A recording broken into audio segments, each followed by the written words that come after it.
నీకు చిత్తశుద్ధి ఉంటే, నీ నాయకత్వం మీద నీకు నమ్మకం ఉంటే నువ్వు రా అసెంబ్లీలో.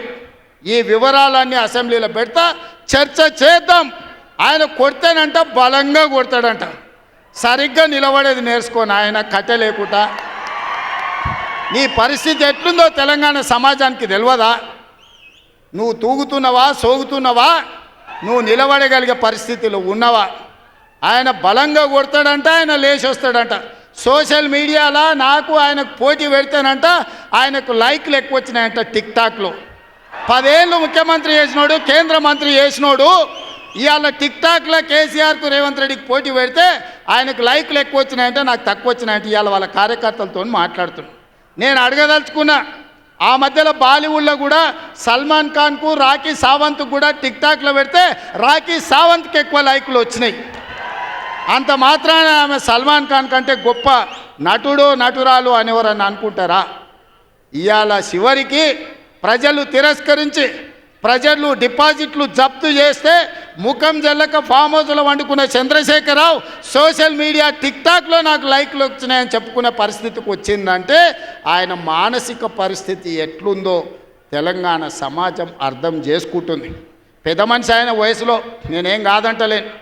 ఆయన పిల్లలు యమకింకర్లాగా తయారై ఊరి మీద పడి మేస్తున్నారు. ఫస్ట్ నీ కొడుకుని అల్లుని కంట్రోల్లో పెట్టు చంద్రశేఖరరావు. నువ్వు రా సభకు. 5 తారీఖు నాడో 6 తారీఖు నాడో స్పీకర్ గారు అనుమతి తీసుకొని ఏబిసిడి వర్గీకరణ మీద మా మాదిగ సోదరుల 35 ఏళ్ళ పోరాటం, అదేవిధంగా 100 సంవత్సరాలు బ్రిటిషర్స్ ఉన్నప్పుడు కులగణన చేసిరు. 100 ఏళ్ళ వరకు బలైన వర్గాలు ఎంతమంది ఉన్నారో వాళ్ళ లెక్క వాళ్ళకే తెలియదు. ఎంతోమంది ప్రధానమంత్రులు ముఖ్యమంత్రులు మారినారు కానీ బీసీల లెక్కలు తేల్చలేదు. కానీ భారత్ జోడోలో రాహుల్ గాంధీ ఇచ్చిన మాట ప్రకారం ఈరోజు కాంగ్రెస్ పార్టీ బీసీల లెక్కలు తేల్చింది, ఇంటింటికి పోయింది, లెక్క కట్టింది. రాబోయే 2 తారీఖు నాడు బీసీ కులగణన నివేదిక రాబోతుంది.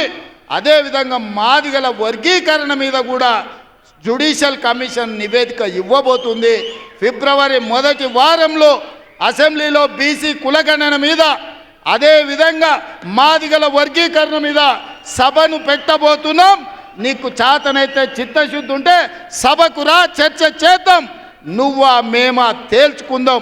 నీ ఫామ్ హౌస్లో నీ వంది మాగదులను, నీ భజన చేసేటోళ్ళను నువ్వు వాళ్ళను జమేసుకొని వాళ్ళ ముందల పొంకనాలు కొట్టకు చంద్రశేఖరరావు. నువ్వు కాలం జల్లిపోయిన 1000 రూపాయల నోటువే. ఆ నోటు పెట్టుకుంటే ఎవడైనా జైలుకే వెళ్తాడు. ఒకప్పుడు 1000 రూపాయలకు చాలా విలువ ఉండే 1000 నోటుకి. అవునా? 1000 నోట్లు ఉన్నాయంటే ఆయన మునగాని కింద చూసేది. ఇప్పుడు 1000 నోట్ల రూపాయలు ఉన్నాయంటే తీసుకుపోయి బొక్కలు వేస్తారు. చంద్రశేఖరరావు గారు కూడా రద్దయిపోయిన 1000 రూపాయల నోటు. ఇంకా దానికి విలువ లేదు. తెలంగాణ సమాజంలో నిన్ను అడిగేటోళ్ళు లేరు చంద్రశేఖరరావు. నువ్వు ఫామ్ హౌస్లో ఉండి ప్రజలతో నీకు బంధం తెగిపోయినట్టుంది. ప్రజలు ఏం ఆలోచన చేస్తున్నారో చూడు. రైతులకు రైతు భరోసా అందింది. ఇది నా జవాబు లెక్కల అసెంబ్లీలో చెప్తా. రైతులకు 21,000 కోట్ల రూపాయల రుణమాఫీ జరిగింది. రైతులకు వడ్ల కోసం 500 రూపాయల బోనస్ ఇచ్చినాం.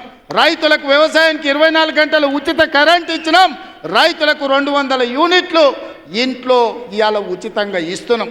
ఆడబిడ్డలకు బస్సు ఉచితం ఇచ్చినాం. ఆడబిడ్డలకు 500 రూపాయలకు సిలిండర్ ఇచ్చినాం. ఇవాళ యువకులకు 55,143 ఉద్యోగాలు ఇచ్చినాం మొదటి సంవత్సరంలో. ఒకవేళ మమ్మల్ని అభినందించడానికి నీకు మనసు రాకపోతే అదే ఫామ్ హౌస్లో అట్లే వండుకొని ఉండు. నిన్నెవ్వరు అడుగుతలేరు, కడుగుతలేరు, కొడతలేరు. కాబట్టి ఇవాళ ఇన్ని రకాల సంక్షేమ కార్యక్రమాలు ముందుకు తీసుకొని వెళ్తున్నాం. చంద్రశేఖరరావు గారు నువ్వు రా అసెంబ్లీకి. ఎందుకంటే నాకు గద్దర్ ప్రోగ్రాం ఉంది, ఇంకా చాలా విషయాలు చెప్పాలి. ఎల్పి ఇప్పుడు ఇవాళ రవీంద్ర భారతిలో గద్దర్ గారి కార్యక్రమం ఉంది. అర్జెంటుగా నేను బయలుదేరాల్సి వస్తుంది కాబట్టి మిగతా వివరాలు గద్దర్ వేదిక మీద చెప్తా, ఆ తర్వాత అసెంబ్లీలో చెప్తా. ఇంత పెద్దరికి ముఖ్యంగా ప్రాణ సమానులైన కాంగ్రెస్ పార్టీ కార్యకర్తలందరినీ మనస్ఫూర్తిగా అభినందిస్తున్నా. రాబోయే ఎన్నికలు మీవే. శంకర్కు ప్రతాప్ రెడ్డికి ఆదేశాలు ఇస్తున్నా. వార్డు మెంబర్లు, సర్పంచులు, ఎంపీటీసీ, జడ్పీటీసీలను గెలిపించుకునే బాధ్యత వాళ్ళదే. ఇల్లు తిరుగుతారు, మిమ్మల్ని గెలిపిస్తారు, మిమ్మల్ని నాయకులను చేస్తారు. గ్రామాన కార్యకర్తలకు నా విజ్ఞప్తి, రేపు సర్పంచ్, ఎంపీటీసీ, జడ్పీటీసీ ఎన్నికలు 100% మనం గెలవాలి అని తెలియజేస్తూ మీ అందరి దగ్గర సెలవు తీసుకుంటున్నా. జై కాంగ్రెస్.